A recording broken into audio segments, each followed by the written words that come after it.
حضرت انس فرماتے ہیں کہ رسول اللہ کے زمانے میں دو بھائی تھے، وکان احدہما یاتی النبی صلی اللہ علیہ وسلم والآخر یحترف، ایک آدمی حضور کی مجلس میں آ جایا کرتا تھا ایک بھائی، اور دوسرا جو تھا وہ کوئی کام کاج کرتا، کوئی کھیتی باڑی کرتا، مزدوری کرتا، کوئی اپنا کام کرتا۔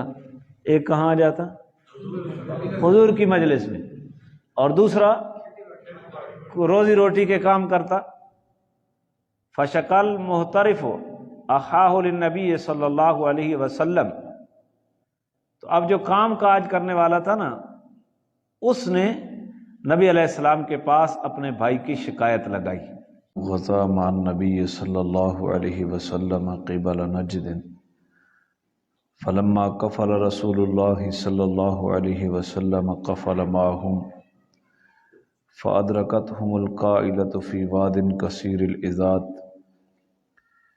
فنزل رسول الله صلى الله عليه وسلم وتفرق الناس يستظلون بالشجر ونزل رسول الله صلى الله عليه وسلم تحت سمرة فعلق بها سيفا ونمنا نوما فإذا رسول الله صلى الله عليه وسلم يدعونا إلى آخر الحديث۔ سبحان ربك رب العزة عما يصفون وسلام على المرسلين والحمد لله رب العالمين۔ سبحانك لا علم لنا إلا ما علمتنا إنك أنت العليم الحكيم۔ رب اشرح لي صدري ويسر لي أمري واحلل عقدة من لساني يفقهوا قولي۔ رب يسر ولا تؤسر وتممه بالخير وبك نستعين۔ اللهم إنا نسألك علما نافعا ورزقا واسعا وعملا متقبلا۔ رب زدنی علما۔ درود شریف پڑھ لیں۔ اللہم صلی علی سیدنا محمد وعلی آل سیدنا محمد افضل صلواتک بعدد معلوماتک وبارک وسلم۔ اللہم صلی علی محمد النبی الامی وعلی آلہ وسلم تسلیما۔ عنوان چل رہا تھا توکل اور یقین کے بارے میں، تو آج پانچویں روایت اس عنوان کے اوپر۔ عن جابر رضی اللہ عنہ انہ غزا مع النبی صلی اللہ علیہ وسلم قبل نجد۔ حضرت جابر رضی اللہ عنہ کہتے ہیں کہ انہوں نے نبی پاک صلی اللہ علیہ وسلم کے ساتھ جہاد میں گئے نجد کی جانب۔ فلما قفل رسول اللہ صلی اللہ علیہ وسلم قفل معهم، جب آپ علیہ السلام اس جہاد سے واپس لوٹے تو صحابہ بھی آپ کے ساتھ واپس لوٹے۔ فادرکتہم القائلۃ فی واد کثیرۃ العظات، تو رستے میں کیلولے کا وقت ہو گیا، تو ایک بہت سارے درختوں والے وادی کے اندر انہوں نے کیلولہ کیا۔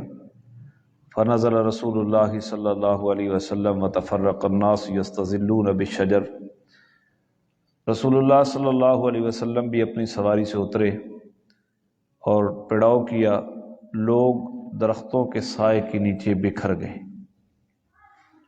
ونظر رسول اللہ صلی اللہ علیہ وسلم تحت سمرہ فعلق بها سیفہ، حضور علیہ الصلوۃ نے کیکر کے درخت کے نیچے آپ نے اپنا پڑاؤ ڈالا اور اس درخت کے ساتھ اپنی تلوار لٹکا دی۔ ونمنا نوما، ہم سو گئے۔ فیضا رسول اللہ صلی اللہ علیہ وسلم یدعونا، تو اچانک نبی علیہ السلام نے ہمیں بلایا۔ وَإِذَا عِنْدَهُ أَعْرَابِيٌّ، تو دیکھتے ہیں وہاں ایک دیہاتی آدمی ہے۔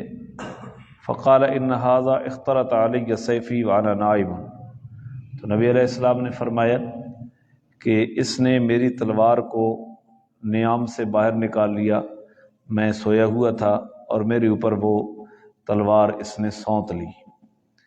فاستيقظت وهو في يده سلة، میں جاگ گیا اور اس کے ہاتھ میں میری تلوار ننگی تھی۔ قال من یمنعک منی، تو یہ مجھے کہتا ہے کہ مجھ سے کون آپ کو بچائے گا؟ قلت اللہ، تو میں نے کہا اللہ بچائے گا، ثلاثاً 3 مرتبہ کہا۔ ولم یعاقبہ وجلس، تو دوسری روایت میں حضرت جابر کہتے ہیں کہ یہ غزوہ نجد کی جانب نہیں تھا بلکہ ذات الرقاع کا غزوہ تھا۔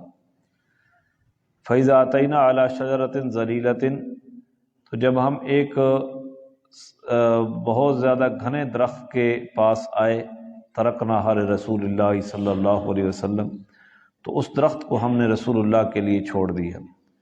فجاء رجل من المشرکین، تو ایک مشرکین میں سے ایک آدمی آیا، وسیف رسول اللہ صلی اللہ علیہ وسلم معلق بالشجرہ، رسول اللہ صلی اللہ علیہ وسلم کی تلوار درخت کے ساتھ لٹکی ہوئی تھی۔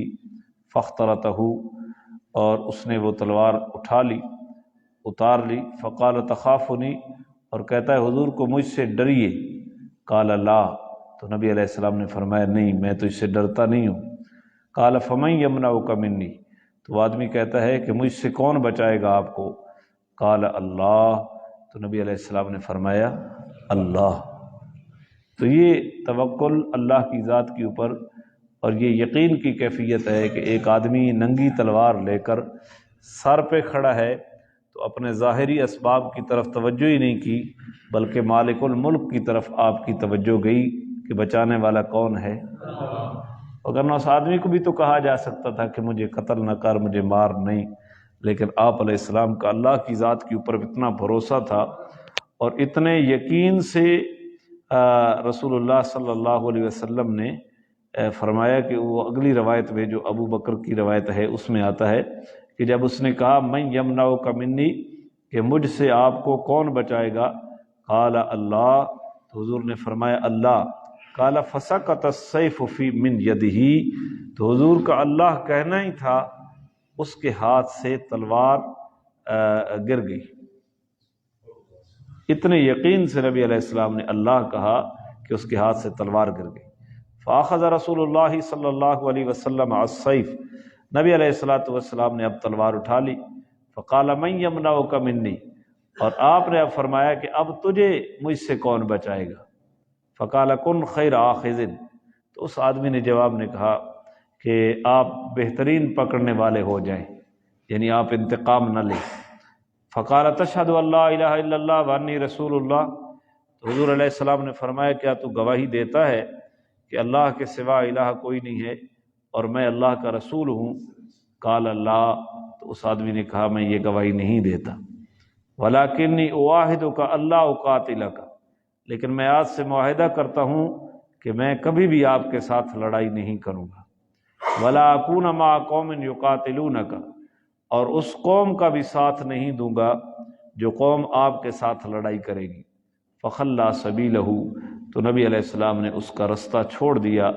فاتا اصحابہ، اور پھر وہ اپنے ساتھیوں کے پاس آیا۔ فقال جئتکم من عند خیر الناس، اور اپنے ساتھیوں کو کہتا ہے کہ میں تمہارے پاس آیا ہوں خیر الناس کی جانب سے، جو تمام انسانیت سے بہتر آدمی ہے، میں اس کی جانب سے آیا ہوں۔ تو ہم ہوتے تو ادنی اسیدے تو جھگڑا یہی ہے بھائی تم میرے در ویکھنا کیوں پیا۔ اس نے ننگی تلوار اٹھا لی اور حضور علیہ الصلوۃ والسلام کو شہید کرنے کے درپے ہے، لیکن نبی علیہ السلام نے اس کو کیا کر دیا؟ معاف کر دی۔ تو اللہ تعالی ہمیں بھی حضور علیہ السلام کی سیرت کو اپنانے کی توفیق عطا فرمائے۔ تو یہ سارے جھگڑے جھوٹی انا اور جھوٹی شہرت اور جھوٹی وجاہت کے جذبوں کے تحت ہمارے ہیں، جن کی وجہ سے قوم جھگڑ رہی ہے اور قوم فتنہ اور فساد کا شکار ہے۔ اللہ تعالی ہمیں اللہ کی ذات کے ساتھ اسی طرح توکل نصیب فرمائے، اسی طرح یقین نصیب فرمائے جس طرح رسول اللہ صلی اللہ علیہ وسلم کو تھا۔ تو بعض علماء کہتے ہیں کہ یہ آدمی بعد میں مسلمان ہو گیا تھا، لیکن یہ یقینی بات نہیں ہے۔ چھٹی حدیث توکل اور یقین کے اوپر، ان عمر رضی اللہ عنہ قال سمعت رسول اللہ صلی اللہ علیہ وسلم یقول لو انکم تتوکلون علی اللہ حق توکلہ لرزقکم کما یرزق الطیر تغدو خماسا وتروح بطانا، رواہ ترمذی۔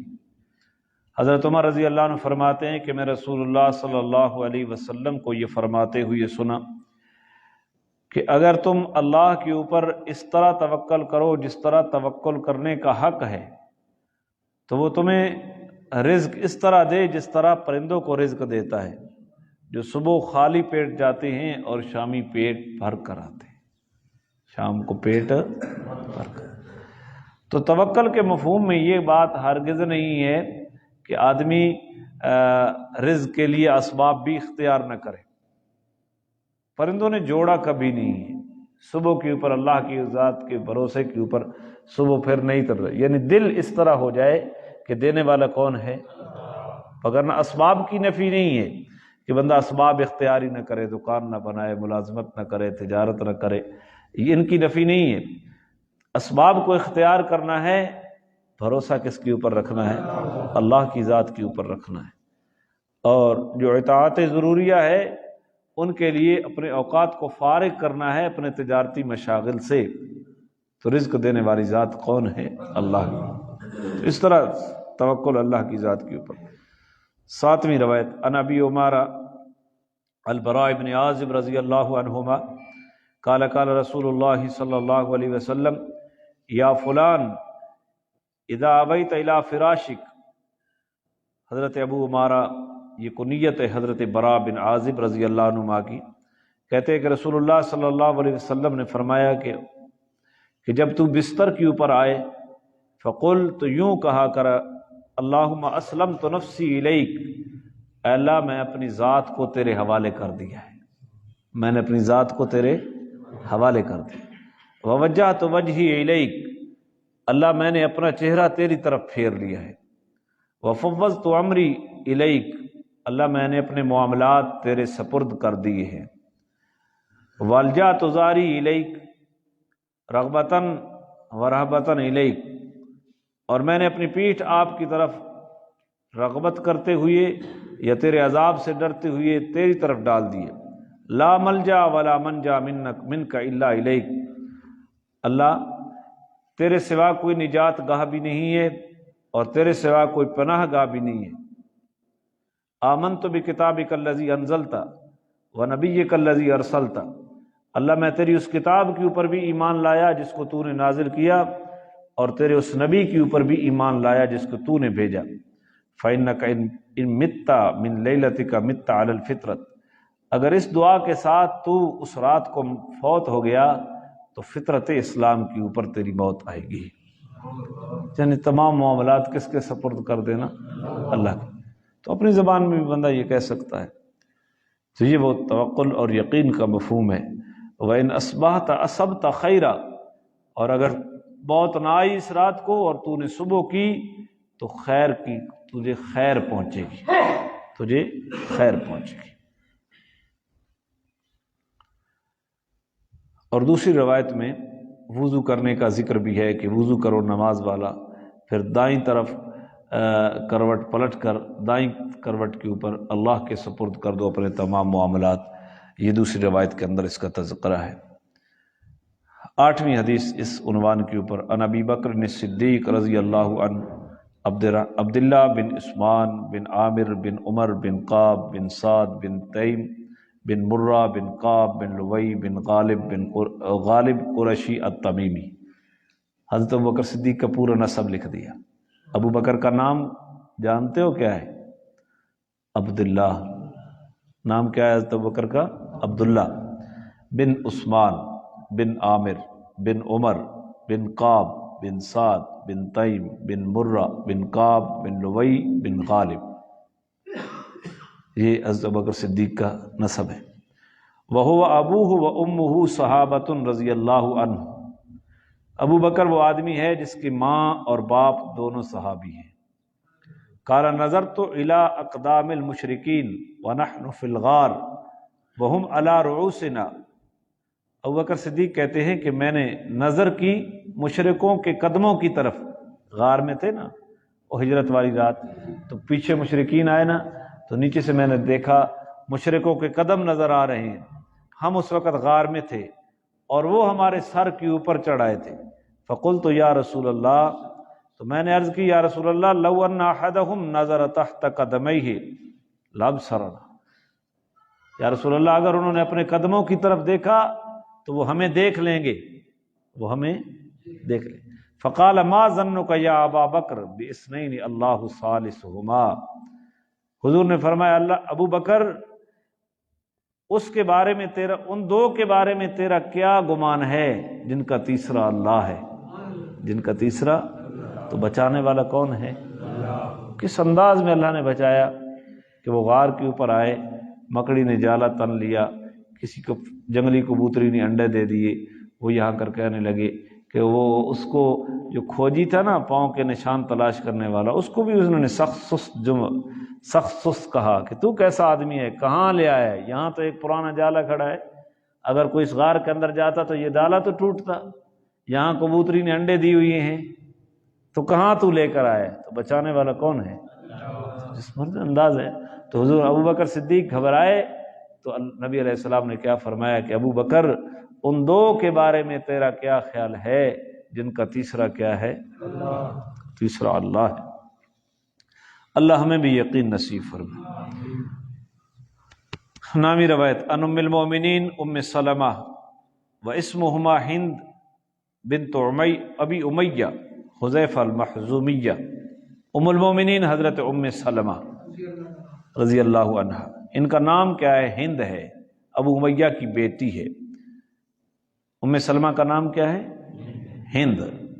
ان نبی صلی اللہ علیہ وسلم کان اذا خرج من بیتہ، کہ حضور علیہ الصلوۃ والسلام جب اپنے گھر سے نکلتے، قال بسم اللہ توکلت علی اللہ، تو یوں دعا پڑھتے اللہ کے نام سے نکل رہا ہوں، توکلت علی اللہ، اللہ کے اوپر توکل کرتے ہوئے، اللہم انی اعوذ بک من ان اذل او اضل، اللہ میں تجھ سے تیری پناہ مانگتا ہوں کہ میں کسی کو گمراہ کروں یا خود کسی کے آگے گمراہ ہو جاؤں، اس سے میں پناہ مانگتا ہوں، او اذل او اضل، یا خود پھسل جاؤں یا کسی کو پھسلا دوں، او اظلم او اظلم، یا ظلم کروں یا ظلم کیا جاؤں، او اجہل او یجہل علی، یا میں ناواقفیت کے کام کروں یا میرے اوپر ناواقفیت کے کام ڈالے جائیں۔ تو ان چیزوں سے پناہ مانگتے ہوئے نبی علیہ الصلوۃ والسلام اپنے گھر مبارک سے باہر نکلا کرتے تھے۔ تو یہ اپنے آپ کو اللہ کے سپرد کرنا ہے، ان دعاؤں کے مقصود یہ ہے۔ 10ویں روایت ان انس رضی اللہ عنہ قال قال رسول اللہ صلی اللہ علیہ وسلم من قال یعنی اذا خرج من بیتہ، حضور علیہ الصلوۃ والسلام نے فرمایا جو آدمی اپنے گھر سے باہر نکلے اور یوں دعا پڑھے بسم اللہ توکلت علی اللہ ولا حول ولا قوۃ الا باللہ، کیا پڑھے؟ ولا حول ولا قوۃ الا، اللہ کے نام سے شروع کرتا ہوں، میں اللہ کی ذات کے اوپر توکل کرتا ہوں، نیکی کرنے کی توفیق اور برائی سے بچنے کی توفیق الا باللہ، کس کی توفیق سے ہے؟ بسم اللہ توکلت علی اللہ ولا حول ولا قوۃ الا باللہ، جو یہ دعا پڑھ کے گھر سے نکلتا ہے یقال لہ ہدیت، اس کو جواب میں کہا جاتا ہے کہ تجھے ہدایت دی گئی، وکفیت، تجھے کفایت کر دیا گیا، یعنی اللہ کافی ہو گیا تجھے، ووقیت، اور تجھے بچا دیا گیا، وتنحى عنہ الشیطان، اور اس سے شیطان کو دور ہٹا دیا جاتا ہے۔ بسم اللہ توکلت علی اللہ ولا حول ولا قوۃ الا باللہ، تو اپنے آپ کو کس کے سپرد کرنا ہے؟ اللہ، یہ توکل اور یقین ہے۔ آخری روایت پڑھ رہا ہوں۔ ان انس رضی اللہ عنہ قال کان اخوان علی عہد النبی صلی اللہ علیہ وسلم، حضرت انس فرماتے ہیں کہ رسول اللہ کے زمانے میں دو بھائی تھے، وکان احدہما یاتی النبی صلی اللہ علیہ وسلم والآخر یحترف، ایک آدمی حضور کی مجلس میں آ جایا کرتا تھا، ایک بھائی، اور دوسرا جو تھا وہ کوئی کام کاج کرتا، کوئی کھیتی باڑی کرتا، مزدوری کرتا، کوئی اپنا کام کرتا۔ ایک کہاں آ جاتا؟ حضور کی مجلس میں، اور دوسرا روزی روٹی کے کام کرتا۔ فشکل محترف اخاہ للنبی صلی اللہ علیہ وسلم، تو اب جو کام کاج کرنے والا تھا نا، اس نے نبی علیہ السلام کے پاس اپنے بھائی کی شکایت لگائی، اے ویلا، اے کوئی کام نہیں کرنا ہے، ساری دیر تبلیغ کو بیٹھا رہنا۔ یہی ہوتا ہے نا، لوگ کہتے ہیں نا کہ یہ تبلیغ والے ان کا کوئی کام نہیں ہوتا، یہ مسجد میں بیٹھے ہیں، یہ کام کاج نہیں کرتے۔ تو اس نے آ کر نبی علیہ السلام کو شکایت لگا دی، یا رسول اللہ، یہ آپ کے پاس بیٹھا رہتا ہے، گھر کا کام کاج نہیں کرتا۔ اور پھر اس نے کہا ہوگا کہ میں کماتا ہوں اور یہ نہیں کماتا۔ تو حضور نے کیا فرمایا؟ فقال لعلک ترزق بہ، آپ نے فرمایا شاید تجھے رزق بھی اسی کی وجہ سے دیا جاتا ہو، شاید تجھے رزق۔ تو اس حدیث میں بہت بڑی تعلیم ہے کہ رزق اس صورت میں نہیں ملتا کہ آپ کام کریں گے تو رزق ملے گا۔